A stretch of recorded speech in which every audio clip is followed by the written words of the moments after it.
Hello and welcome to MalMakes. Today we're painting the Yoshi's Island stage from Super Smash Bros. Brawl. This is the full version. If you're interested in the time-lapse, you can click on the card here. Otherwise, let's get started. When I was looking at all the different stages from the Smash Bros. Series, this one really stood out and I thought it would be really fun to do it in more of a painterly style. It's going to be very expressive. People also use the word loose when they talk about this style of painting. So I did a loose drawing, trying to show myself just where some of the borders are, some of the colors I want to have come in.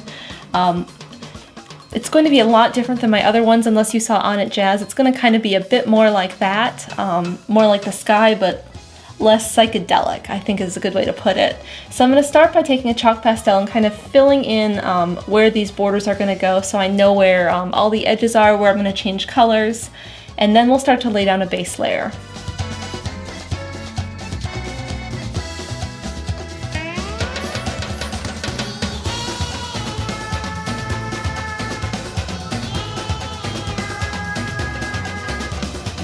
I've blocked in most of my shapes so I know where things are kind of going, and so I'm going to start to block in my colors next. I've mixed up a light blue using cyan and titanium white just to start to fill in this part. So I'm going to go ahead and kind of just block this in, give it a nice base, and then I also have a very light gray for the clouds. I'm just going to kind of use that to fill in for those too. I wasn't going to use pure white for that just because I think it would be hard to see on a white canvas so far. And then I can actually tell it's there. And then later, as I'm building up my colors, I can bring more and more titanium white on top of it.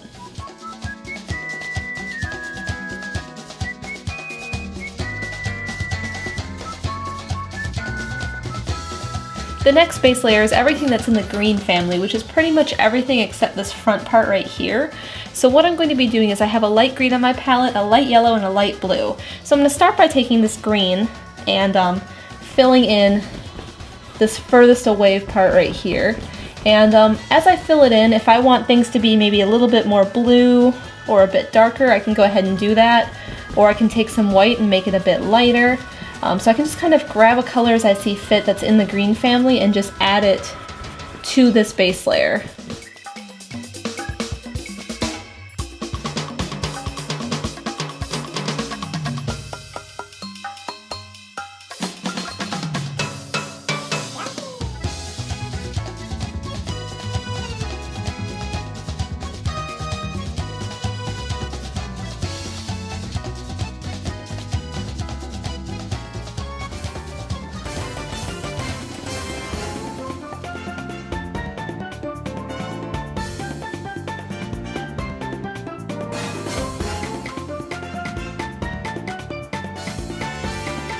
I finished the base layer, so it's time to start filling in more of the painterly marks, details, starting to refine some things and making them look better. So I'm starting with the furthest thing away, which is the sky, and then it kind of just works forward, the clouds, some of these far away hills, and then working towards the front one. So with the sky on my palette, I have Pyrrole Orange in case I want to tone down the blue, Titanium White, Cyan, and then Ultramarine Blue. And I'm using my brush to mix these. And you can see here on my brush I have a variety of those three colors without the orange. And I kind of want to have all of those nice colors show up in my painting for the sky. So I haven't mixed it fully. Normally I don't do this because it's harder to clean your brushes when you mix on the brush, but I want to keep all of these colors. And as long as I keep paint off of the metal part of the brush, the ferrule, it should be easy to clean and I shouldn't make too much of a mess. So I'm going to start up top, I think, and just kind of start to fill in some of this color. And you can kind of see the variety of the cyan and the ultramarine blue here. You can see some of the dark streaks are a bit more of that. So I'm just going to go ahead and keep filling this in, bringing in maybe a little bit of light as I get towards the bottom. But that's kind of going to be it how I paint the sky. I'm just going to kind of bring all of these colors in and keep it a nice variety of them.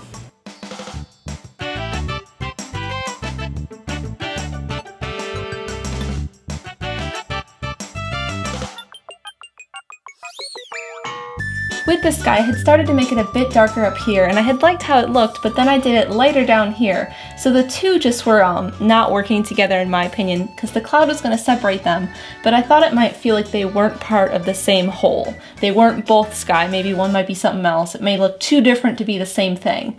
So then I kind of took some of the light colors I had down here and kind of brought a little bit of them closest to where this lighter part of the sky was. So it could kind of even out and kind of connect it to the bottom part of the sky here.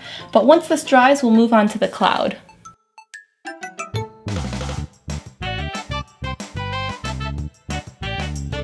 There's a couple ways I could do the clouds. So I did a test in my sketchbook, and I just laid down some of the leftover blue I had. It's not quite the same, it's a little bit darker.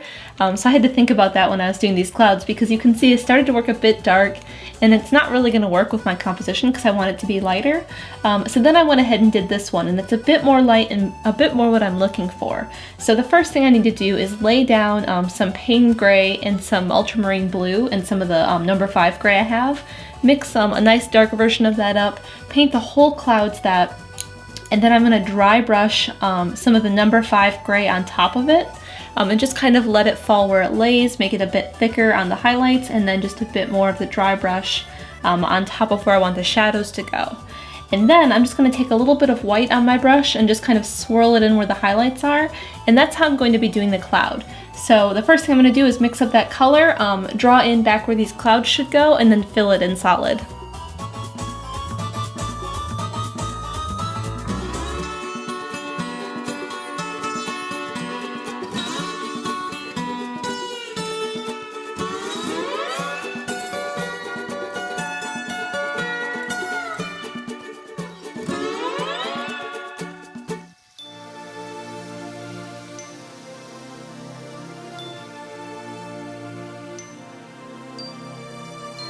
The way I'm doing this is I have the dark blue down and I'm taking some number 5 gray and just starting by laying it thickest where the highlights go, just so it's covering up all that blue. And then I'm kind of working it down into this corner and just letting the brush kind of run out of paint, so I'm just dry brushing it on. So it's just kind of hitting the high parts of the canvas. So I'm going to kind of work that towards this side, and when I was doing this part here, the gray was still very dry when I was trying to apply the white, and it was actually kind of hard because it just kept mixing in with the gray too much. So it's a bit better that this time I have a bit further to go with the gray before I move on to the white.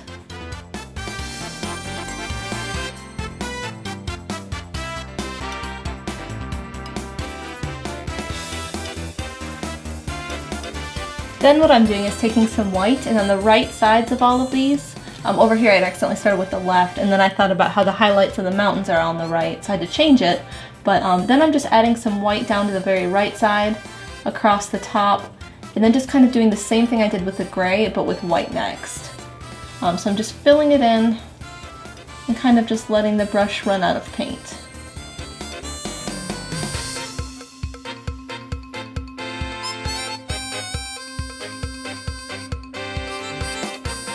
If I want, I can take some gray, and I mixed it with a little bit of white, and just kind of tone down some of the dark blue in here. And I'm just kind of taking this brush, and it's kind of an older junk brush, and swirling it in really hard into the canvas to kind of cover up a little bit of that blue. And then I might take some more white and just bring in some of the highlights again.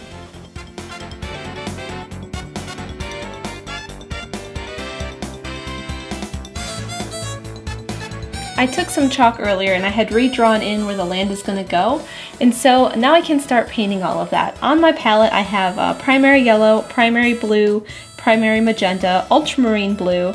I mixed up a green with the two primary cyan and yellow. I have some burnt sienna in case I want to bring some brown in, and then I have 3 other blues on my palette. I have Jenkins green and I have both phthalo greens, blue shade and yellow shade. So I'm going to start by taking this green, this is the one that got mixed up with the 2 primaries, and kind of fill in where this chalk line goes, just to make sure I have that. And then I'm going to take all of these colors and then just start to fill in different areas where I want the highlights to be, shadows to be, and kind of give it some texture by doing that.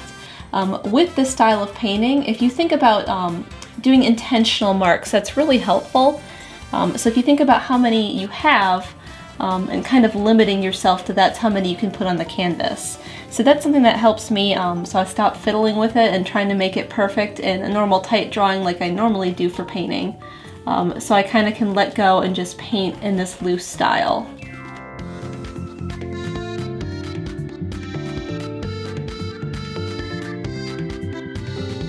So I've gotten this far with this texture, and I actually really like it.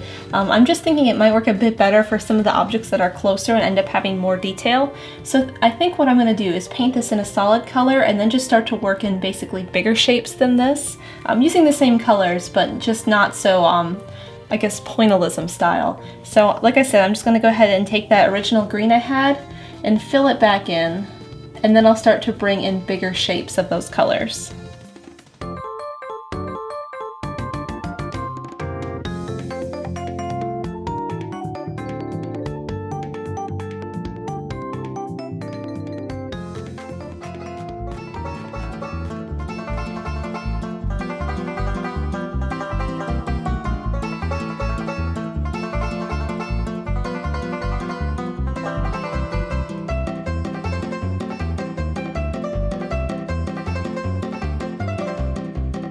I redrew in the chalk for these two hills, the left one and then the skinny one here. And I'm just blocking them in with a solid color so it kind of covers up the sky and the clouds that are painted on top right now. And that'll just help me start to fill in for the details in a minute.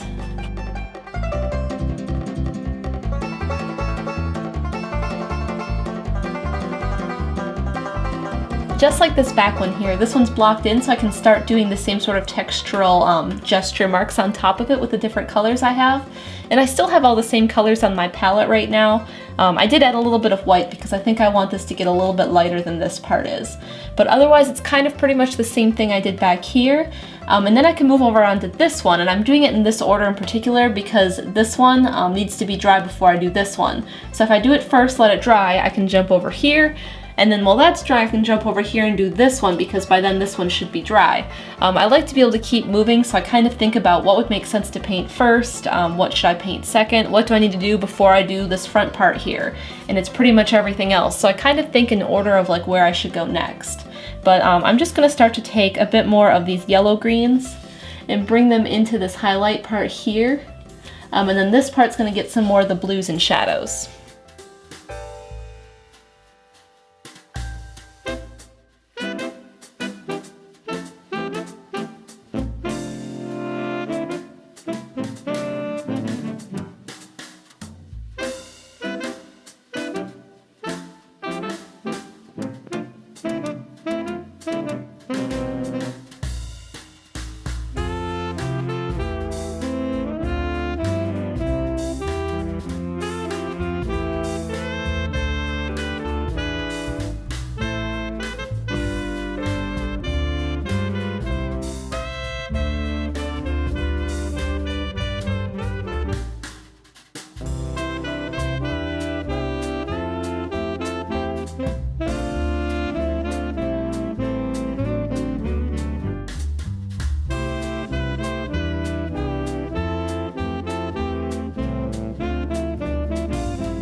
To fill in the shades of the cap, I'm just grabbing a little bit of phthalo green, tucking it up in here, bringing it along this edge, and then just kind of dry brushing it out. And over here, I don't know if the phthalo green is going to work, so I might just mix a little bit of ultramarine blue in there too. But that's just kind of the process for shading that.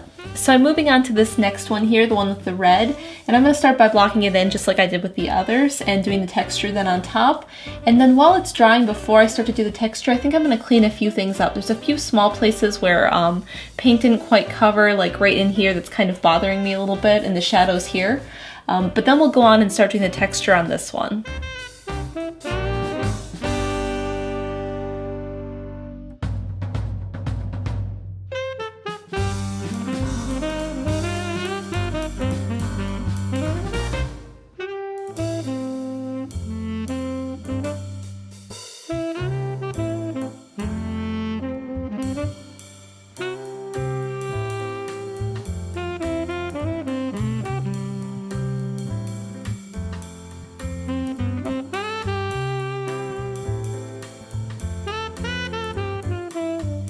had to put the white down first just because yellow is so transparent that even though the white's here, there's still a little bit you can see through it. You can even see through the yellow sometimes with that.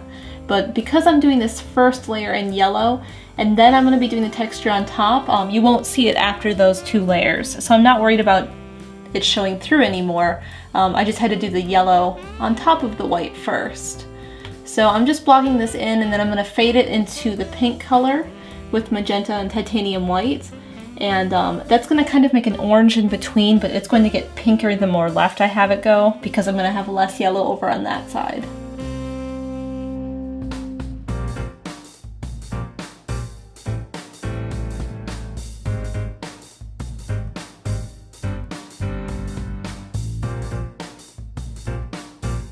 This last hill is blocked in, but I'm using a little bit of purple in it, just because it's going to be different than the one next to it, and this one's already very blue. So I'm just trying to make it even more different. So I'm just mixing a little bit of purple into it up here, and then I'm going to fade it down into more of a blue down here.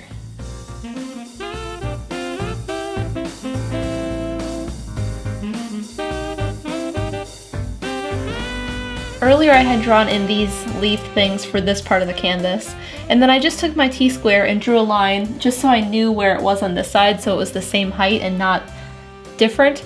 And then I mixed up a green, just the cyan and yellow mix I've been using, to fill this in. I just want it to be a consistent color to fill in these parts that I've painted over, and then just to get my lines kind of set. And then if you remember how I did the marks right here originally before I started doing this, that's what I'm going to be doing for these. I'm going to kind of be bringing in dots and dashes of different colors. Because this is a bit more closer and you can see more of the detail, that's why I'm going to be using the smaller brush strokes for that. But I do need to get this base in first just to kind of even it out.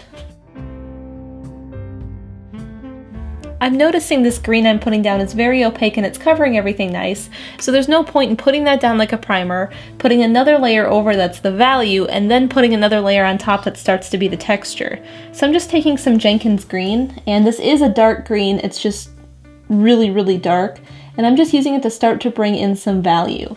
Now this part is a lot different than the hills in the background. Those tend to have a lot more color, at least from what I can tell. And this part is just kind of one solid green that has some value to it with black. So I'm just using this Jenkins green to kind of bring that in, and I'm just kind of blending it up into itself.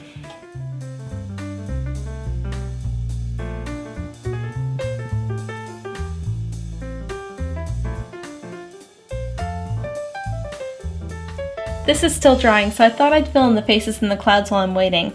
So I'm taking a dark gray chalk pastel pencil, and I'm going to go ahead and start to mark those in first. And then I'm going to take a really small flat brush and then fill it in with my number 5 gray.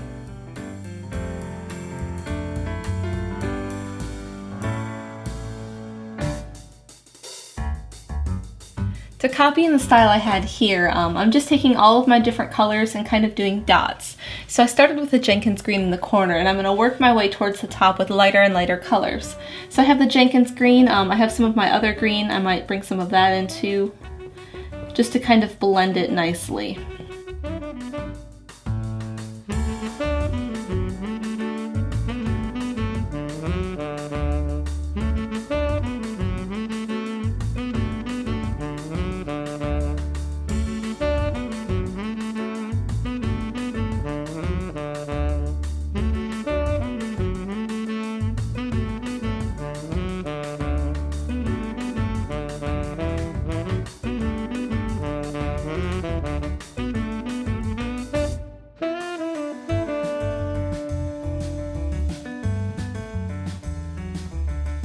I'm not sure how I want to do this middle hill first, the one that sits underneath the platforms.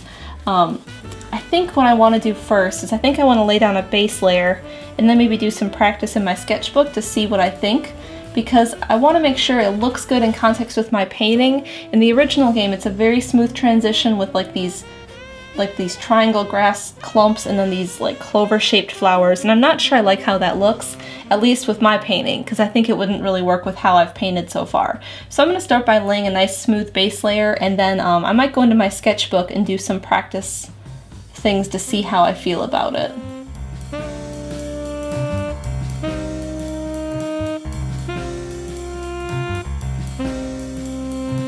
I tried a few different ideas in my sketchbook for how I could do this grass. Now there's two different types on this hill in the game, so I was trying to do two different types, a few different ways to see how I liked it.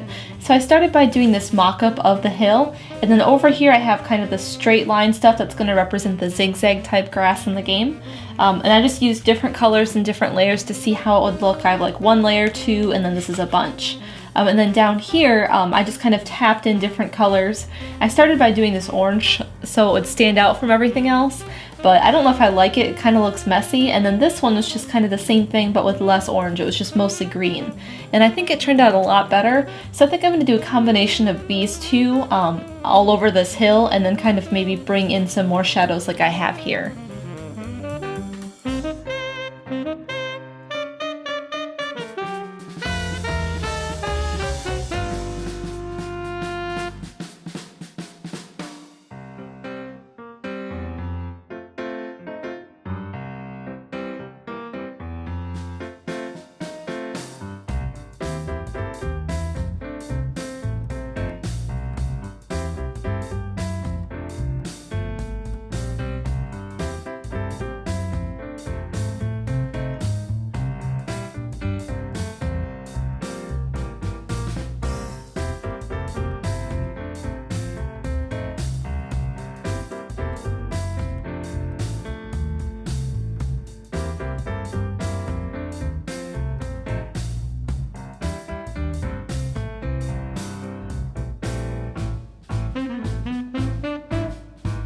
When I was doing the chalk for the edges of this piece to make sure I knew where it was, I went ahead and kind of drew in these negative spaces where the shadows kind of go, where the foliage is overshadowing some of the stuff in the background. And I'm going to start by filling those in. So I'm still working from the palette where I have all of these colors in, and I'm going to kind of go some of these orange where the colors get a little bit muddied. I'm going to use that and kind of bring in these shadows first.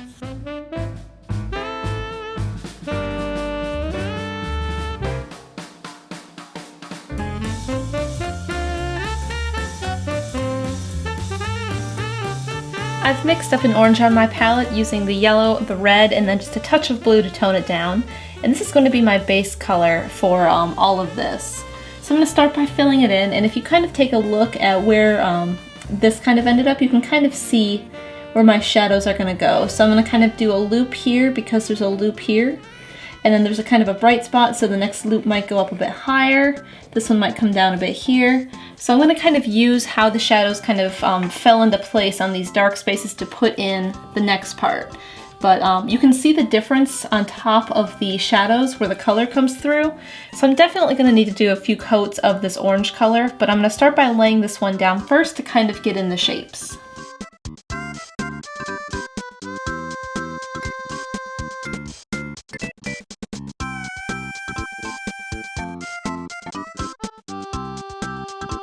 With this texture, I'm just taking some cadmium yellow medium hue, and I'm just kind of going around the edges like this, and then kind of just dry brushing it in towards the middle.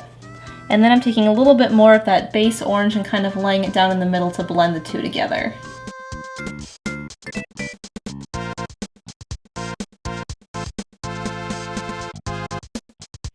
It's gotten this far, and there's things about it I really like, and there's things I don't like, and I don't like it enough that I'm going to go ahead and redo it. So things I really like, I like the color that comes into the shadows and the way the paint is mixing, kind of that messiness is making some really cool things happen there.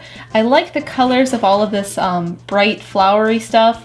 I just think maybe the regular shape of it is something that's not working for me, and then I think the contrast between the light and the dark is just too great and it's bothering me. So I think what I'm going to do is go back and start to make bigger dots, kind of like I did here but less lines, and kind of like I did here but I guess a bit more of a bigger mark. Actually I think I might switch to a bigger brush for that, but I'm going to switch to these dark colors, start by tapping them in and maybe bringing a few of them up into this space, working my way into the lighter greens, all the way into a yellow green, into yellow, and then into the oranges. Like I said, kind of like this, but a bit bigger of a mark.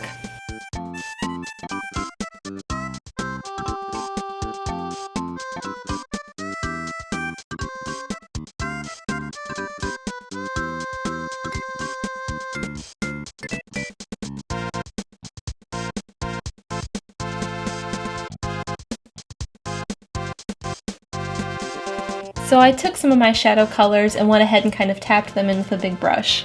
And then I took some yellow and tapped that in on the orange part. And then I tapped some orange on top of that, and then I tapped some white to kind of represent those clover-shaped flowers. And I'm not happy with any of it, so I'm just going to try something else.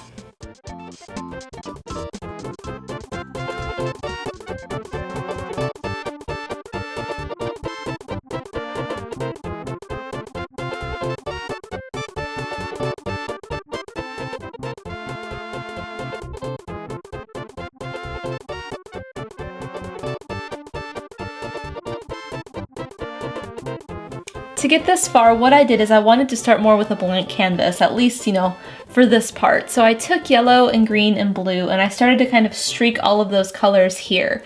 And then I let that dry, and where the dark blue kind of started to bring in some of the darker greens, I thought about them like shadows for flowers. So then what I did is I mixed up an even darker blue-green, and then I started to make stronger shadows where I thought the darks already were.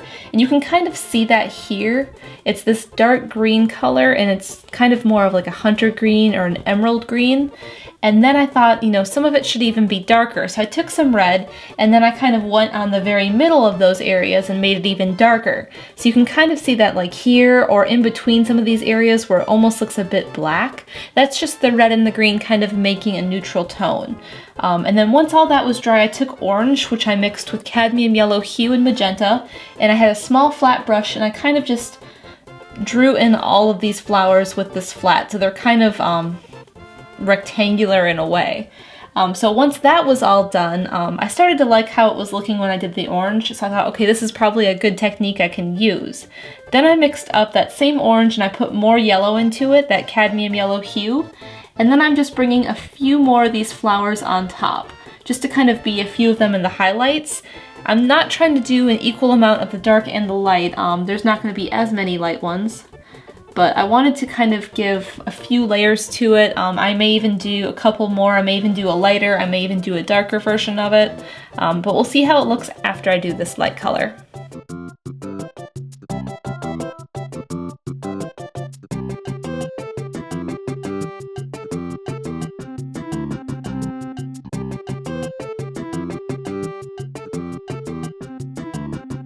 I'm really happy with how this turned out in the end, even though it was such a struggle to get there.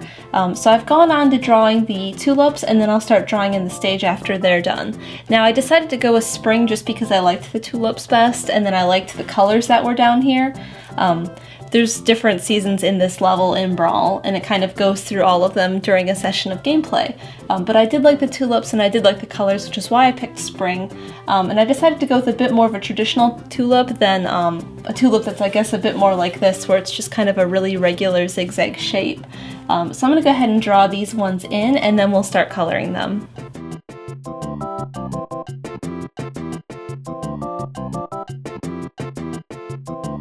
For the color of the tulips, I'm using primary magenta. I have a little bit of the primary yellow on my palette, just to kind of do a little bit of orange in some spaces, just so it's not all the same. Because of the overlapping petals, it's going to be kind of hard to see otherwise.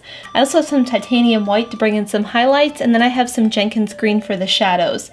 Because green is opposite red on the color wheel, it'll kind of tone it down and make it a shadow. And Jenkins green is basically a phthalo green with some black in it, so it's going to also help bring it down that way.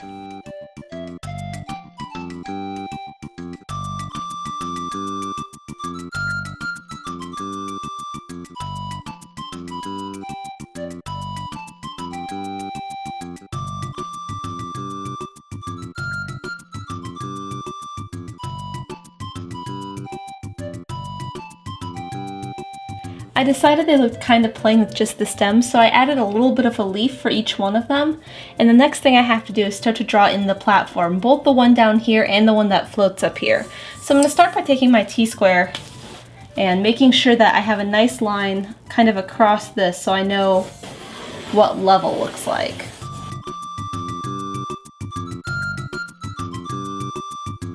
The drawing from the platform didn't work out, and it's just a little bit wet from erasing the chalk, so I went ahead and drew the floating platform up here, and I'm just going to start by filling that in. The top is going to be slightly pink, like it's going to be mostly white, but there's just going to be a hint of pink, and the side kind of gets this little bit of a zigzag with a bit of a stronger pink.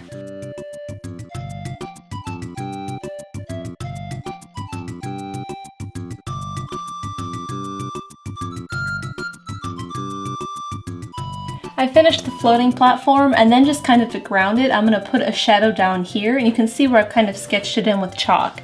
I'm going to be using the Jenkins green with a glaze, which means it's just kind of watered down with some glazing liquid.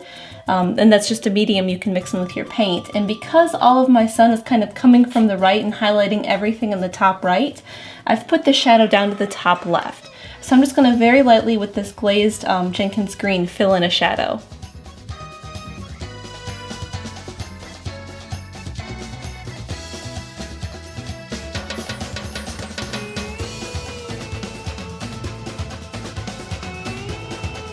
I've drawn in this platform, and I think the easiest way to do it would be to fill it in with a liquid white, just to make sure I can see it, because there's a lot of other lines going on, because I drew these guidelines to go horizontally, and I have my vertical guidelines. So I think it would be easiest if I just fill it in with this paint marker, and then I start going from there.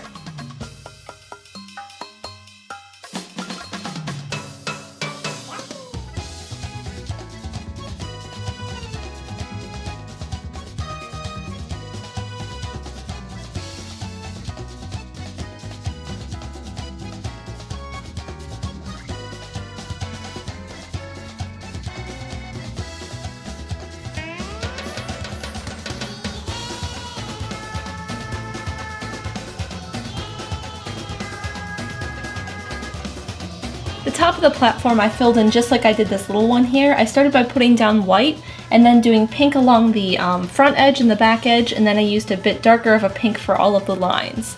Now for the side of the platform, I went ahead and did the paint marker to do the outline, and then I used it to fill in all the parts that are going to be orange. There's the most of those, like out of all of them, so I went ahead and mixed up an orange, and it's very similar to all the oranges down here, and I'm just going to go ahead right over the top of my paint marker and fill in the orange.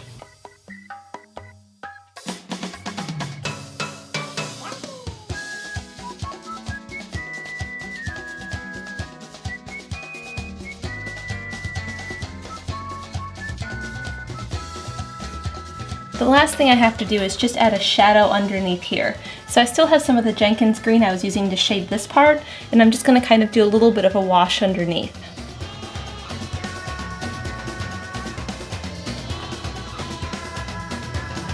And we're done! We have the Yoshi's Island stage from Super Smash Bros. Brawl.